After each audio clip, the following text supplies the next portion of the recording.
স মানে সে, সর্বদা মানে সব সময়, নিপং মানে রাজার, নিকষা মানে নিকটে বা কাছে, স্থিত্তা মানে থেকে, তং মানে তার, রাজানং মানে রাজার, সেবতে স্ম মানে সেবা করত। তাহলে এটার মানে কি হবে না, সে সব সময় রাজার কাছে থেকে রাজার সেবা করত। একদা মানে একদিন, সেবয়া মানে সেবার দ্বারা, তৃপ্ত মানে পরিতৃপ্ত, রাজা মানে রাজা, সত্যরং মানে খুব তাড়াতাড়ি বা দ্রুত, নিদ্রিতং মানে ঘুমানো আসিত ছিল।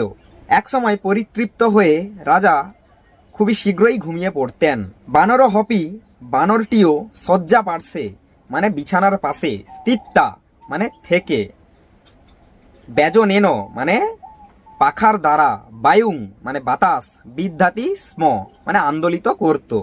মানে এর উত্তর হবে বানরটি বিছানার পাশে থেকে পাখার দ্বারা রাজাকে হাওয়া করত।